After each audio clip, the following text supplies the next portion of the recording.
Will Russia's Vladimir Putin make you rich, especially if you're a holder of XRP? Well, since the beginning of the Russia-Ukraine conflict, the West and its allies have engaged in an all-out war to destroy Russia by any means necessary, whether that's sanctions, whether that's arming the enemies, whether it's stifling peace talks, whatever the case may be. This has led Russia to the brink and to work to adopt new technologies and new ways of moving money, and to play a key role in adopting a new world order that's not completely dependent on the West as a key leader in the BRICS nations. Now, quick side note, BRICS is an alliance between Brazil, Russia, India, China, and South Africa, and they continue to welcome new and other nations. These BRICS nations are already well on their way to creating their own payment systems using blockchain and CBDCs. So what does this mean for Ripple, and how will this make XRP holders rich? Well, in this video, we'll be covering the latest news surrounding Russia's adoption of crypto and any rumors on whether or not Ripple will play a key role in that, because many people believe XRP is going to be integrated into BRICS nations' financial systems. We'll cover some interesting things the Chief Technology Officer and President of Ripple shared on a recent podcast surrounding their stablecoin. We'll cover government bonds and how a potential normalization of the yield curve could be an indicator of a looming recession. And finally, we'll cover how this whole geopolitical climate will affect your crypto portfolios. Last, before we begin the video, head on over to bullrunners.com. You can find that link in the description below. To subscribe and learn how to take advantage of our all market solution. Doesn't matter if it's a bear market or a bull market. If you head on over to bullrunners.com, you can discover how to earn more crypto in less than 10 minutes per day with the #1 play to earn XRP game. So if you're feeling blessed and bullish, comment 777. And if you're going to be the richest person in your family tree, smash the subscribe button. Before we dive in, a quick reminder that the opinions in this video are for informational and educational purposes only and do not constitute financial, legal, or investment advice. All investments, including cryptos, carry risks and potential losses.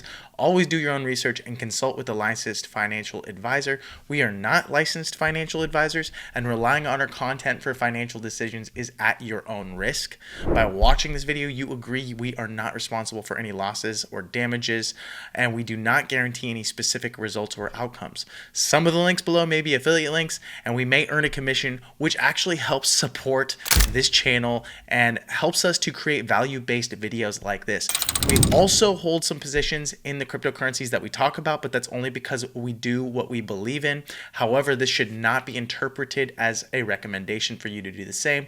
With that said, let's get into the video. So if you don't live under a rock, you know that the US has been engaging in a proxy war with Russia over the last few years, as we've sent Ukraine $175 billion of our own taxpayer money in order to defend democracy, even though in Ukraine they canceled their own elections. What a democracy. Now, the problem with the West and our media is that we really don't know or trust what's true anymore. We can barely trust our own media to tell us the truth, so why should we trust any information they share about the Russia and Ukraine conflict? If you were to look this up on Google right now, you'll get about the same 5 sources giving you a million different ways and spinning it in which Russia started everything, it's always Russia's fault. And far from getting political, I'll be covering a few things we know to be true and how these have led Putin to take action and move towards using crypto in his new financial system. And I'll aim to share the facts and, more importantly, how this will play a role in crypto and it's specifically XRP. Now, quickly, before we dive into the meat of this presentation, based on yesterday's video and just all the news and misinformation surrounding the SEC case and lawsuit with Ripple, and now the settlement from Judge Lisa Torres at $125 million, and then whether or not the SEC would appeal, and I think that's been the biggest concern. It's almost obvious at this point that Ripple won't appeal based on the language that they used. They're very happy with the settlement. They just want to get it over with and done. But then I had a lot of people in the first day of the deal saying, no, they can still appeal. They're going to appeal. Who said it was over? The very next day, what I found super interesting is I put out another video talking about how maybe the SEC will appeal, to which everyone in the comments started saying, no, they said they're not going to appeal and it's over and it's done. Okay, you're spreading crap and misinformation. And it's like, you begin to realize that no matter what you say, people are going to be unhappy on either side, and that's usually what drives them to comment. Then you see articles with headlines like this, and before you even go and read them, you might be tempted to completely believe, uh-oh, they're in jeopardy again.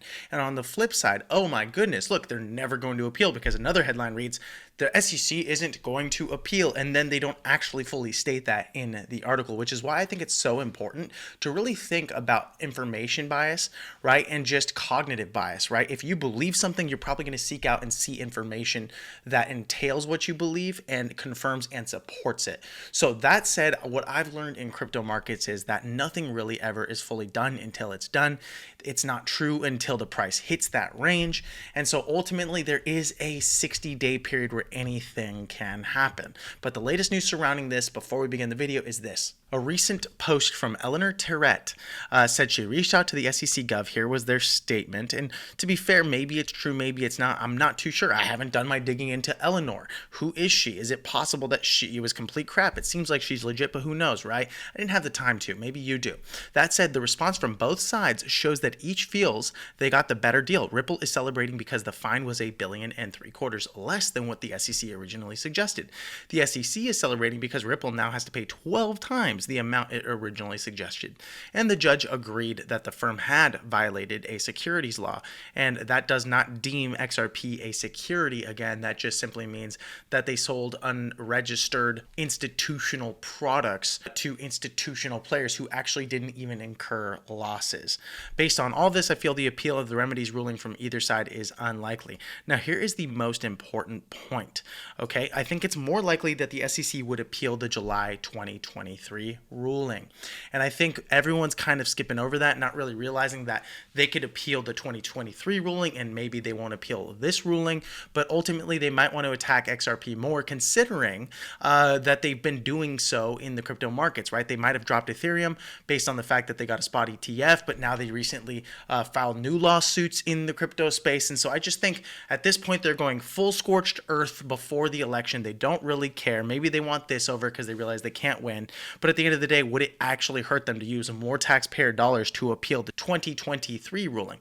And if the answer is no, then they might actually do that. And then everyone in the Ripple community might be up in arms and pissed off again. And that's why XRP isn't actually doing well. And look at this. The reality is anything can happen. So let's just give it a moment to breathe. Let's remember that we still have 60 days and that the price can go up in that time frame. And then on some, ruling, or better yet, appeal, the price can drop again. And so what I would argue is that you should prepare for all potentialities, okay? Markets are dynamic, so you should be dynamic too. So now we're going to dive into Russia-Ukraine conflict and how the U.S. is basically taking action and making Russia an enemy by proxy. Okay, yes, we have taken sanctions, which you could argue is a fiscal or a financial war. So we are technically at war with Russia. And any one of our allies or business partners in the world who does any trade with Russia in any specific manner that could potentially help, the Kremlin and their quote-unquote war machine would put them at risk, and so they wouldn't want to jeopardize that. So guess what? They cut Russia off from the world as well, which is why, right, they've gone on to work with BRICS nations who, although maybe China and India still do business with the U.S., those are the bigger players, right? It would actually hurt the U.S. economy not to do business with them. But at the end of the day, there are a lot of other key players that felt left out or harmed by how the U.S. uses the dollar to basically rule the world. Now, here on this state government U.S. website, you can go to this yourself, state.gov, Russia Business Advisory. Right here, we're talking about sanctions. And before I get into this call, I understand that some of you might feel differently about this. My goal is not to make you feel good. My goal is to share information with you, whether you like it or not. And so ultimately, I don't believe Putin is a great guy. I don't believe that he's, not a dictator. I do believe he's probably put a lot of his political enemies in prison and persecuted people and yada, yada, yada. But I also don't believe our media and all the crap that they tell us about him. I do believe we have a lot of propaganda in the United States. And I do believe, right, us imposing sanctions in the economy of Russia harms a lot of people all over the world, including Russians, and maybe potentially future deals with the US and growth and GDP and economic stuff. So that said, the United States, along with its allies and partners, is aiding Ukraine in defending itself and imposing unprecedented sanctions to reduce the government of Russia's ability to carry out its illegal war. This includes sanctions on individuals and entities across the economy and government, including by designated financial institutions and sanctioning Russia's sovereign wealth fund. This essentially is stating, and you can go through the entire summary because it is a long one, that we're going to attack everything from export controls to bonds to imports to potential money laundering and corruption, which, you know, if for whatever reason, let's say it's normal business, but for whatever reason they don't want the U.S. involved, they would call it money laundering and corruption, compliance due diligence, yada, yada, yada. So that said, this is a very long deal, and you're more than welcome to go do your homework into it yourself, but we have attacked virtually every single thing we can attack to harm the Russian economy. And I remember at the time of imposed sanctions in a very small GDP economy, I think right now they're sitting at about $2 trillion. Again, verify that for yourself. When we left, we took about 600 billion to $1 trillion out of the economy all at once. And now they've slowly been building back up and finding unique and creative ways to build their economy up without the SWIFT system and any US or Western financial systems. Ultimately, it really comes down to the fact that we've been funding this war completely, and virtually none of our allies have. So yes, the U.S. is left, and the U.S. taxpayer are left to foot the bill. And it really begs the question, why? Why are we even involved here? This is an issue way in the East when we have so many issues at home that we, quote unquote, say we are there to protect democracy. We send and you can verify this, $175 billion, right, in arms. And right now it is becoming a war of attrition. Russia still has more men. The average Ukrainian warrior is getting up to like 40 plus years old. It just doesn't make sense for anyone involved. And right now, right, the U.S. Treasury blocks Russian bond payments, raising the risk of default. Russia's efforts to, and this was in 2022, so this is continuing to happen. Russia's effort to avoid a sovereign default took another blow after the U.S. Treasury halted dollar debt payments from the country's accounts at U.S. banks. So imagine this. You have a global currency, right? The world reserve currency, and other countries say no amount of fiat currency or debt is really safe, but I would say the safest debt is probably U.S. treasuries, right? U.S. debt, because they're the biggest and they're the world reserve currency. They can print more and get their way, work their way out of problems where other countries can't. So maybe as a country, you would say we should hold, right, some wealth or value in U.S. treasuries and debt. But if for whatever reason the U.S. doesn't like who you are, or what you're doing, or whatever, right, they can impose a sanction and say it's no longer valid and we're not going to pay you on it. And so it's absolutely silly. And then to make matters worse, any debts that you would have in the United States outside of your country with an ally of the United States would be pressured to say, don't pay back on that debt now. So essentially it's written off. You'll be a business partner or have an alliance with the US, and you're no longer working with Russia, and we're gonna squeeze them. And that's essentially what we've done. So imagine this. You're a nationalist like Putin, right? All of this happens when you're moving NATO's borders after you said you wouldn't as the West. The Western countries promised they wouldn't move NATO further east, and they continue to do so into 2014. And then we had those issues in Russia, Ukraine, 2014 under Obama. To make a long story short, right, the West continues to lie or not fulfill their promises. So it's obviously going to piss you off. Now, again, I'm not standing up for Putin, but here is a recent interview with, well, not recent, but relatively recent interview with Tucker Carlson and Putin on how our own leaders in the West denied peace talks. Will there be talks, and why haven't there been talks about resolving the conflict in Ukraine? Peace talks.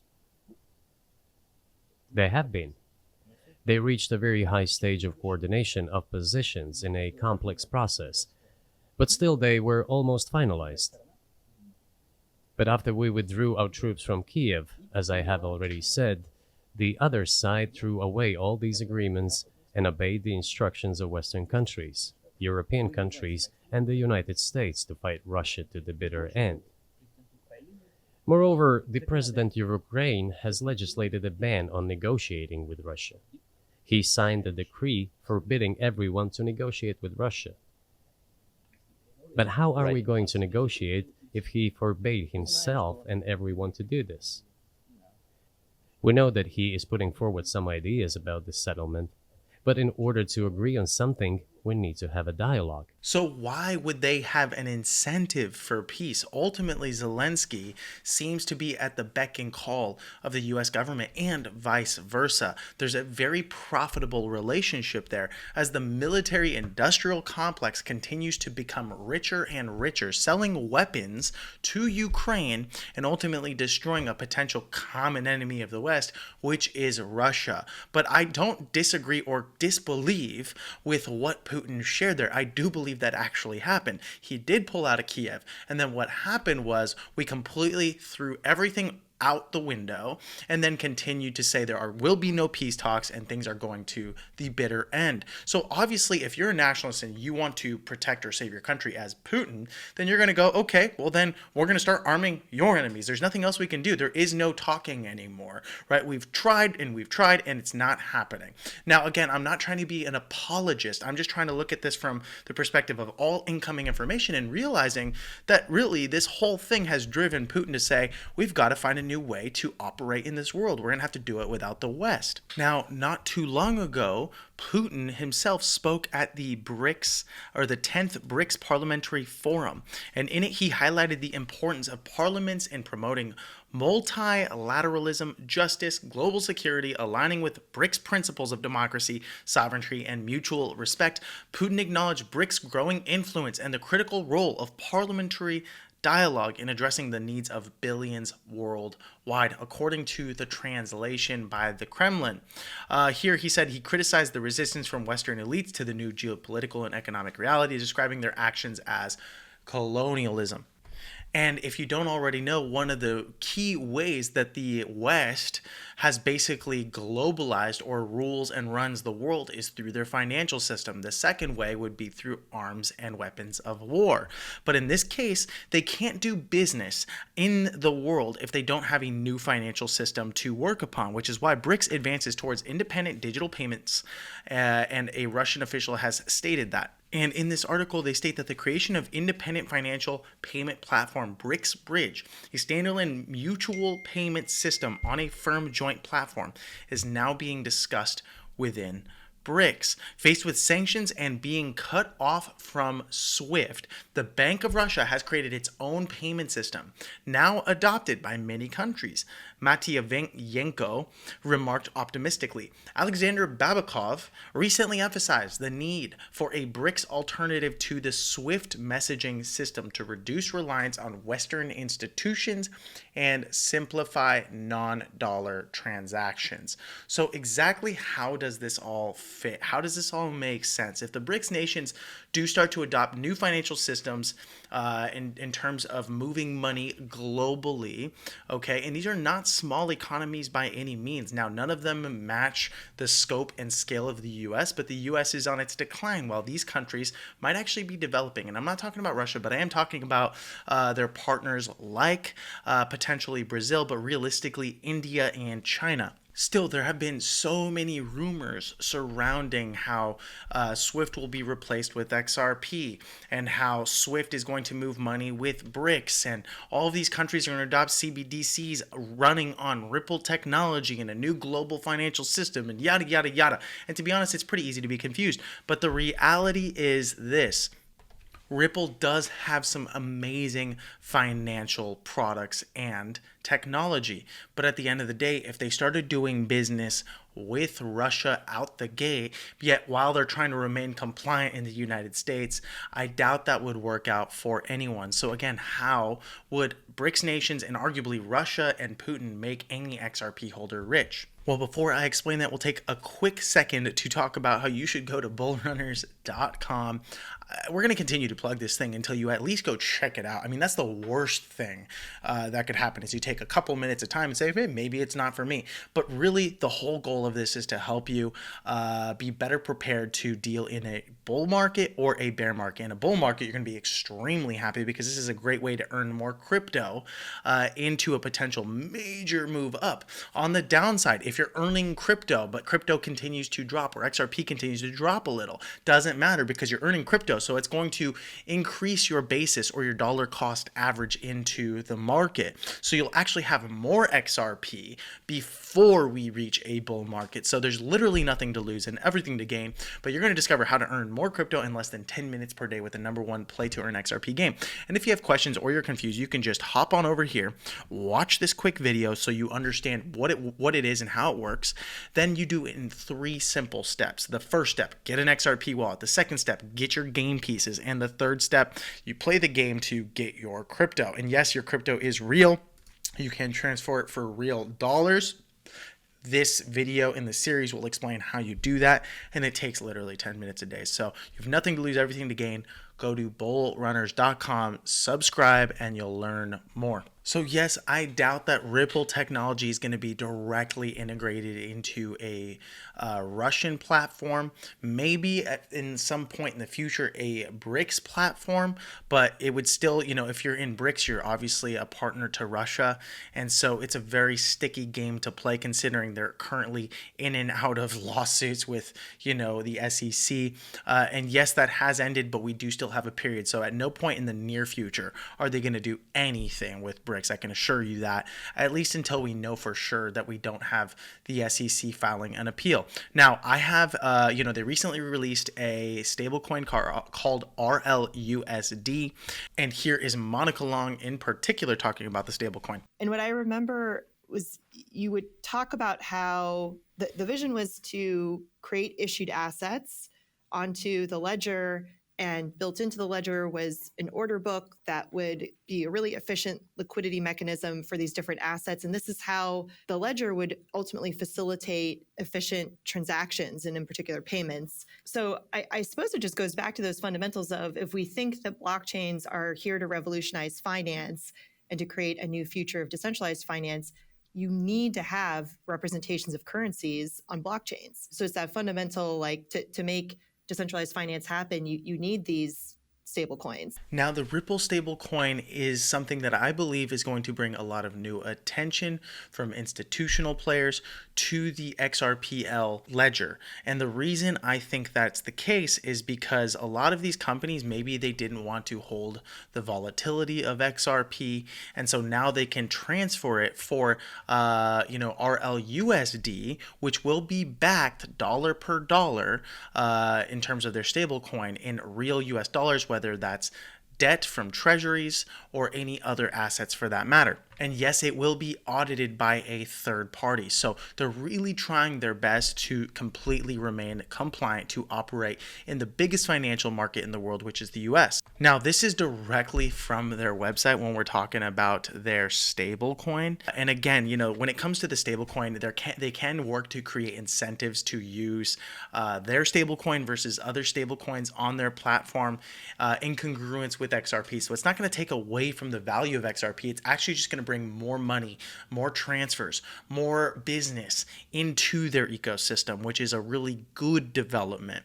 But something that I noticed directly on here is number one, they're going to use USD on chain, which simply means it's going to hold USD. Now, if they start doing business with Russia and BRICS right out the gate, and for whatever reason, any of that money is used in the Russian war machine or economy or for the Kremlin, and believe me, there are ways they can do it, well, then guess what? The U.S. government's going to seize any assets or debt they might have and say, hey, we're imposing a sanction. Now you have to drop that completely or we're going to harm you. And that's typically what would happen. The second thing is, right, they're trying to do stablecoin on-ramps and off-ramps. And an on-ramp would mean I can take my dollars from a traditional financial institution or a bank and dump it into crypto. And in particular, the XRPL ledger with their stablecoin, and vice versa. Off-ramp it. If I make money here and I'm like, I want my money available in my bank account so I can go buy a home. Well, guess what? You can do do that because currently I'm not buying homes with crypto. Now, one day it's probably going to be really easy, right, with real world assets and all sorts of other cool developments. But right now,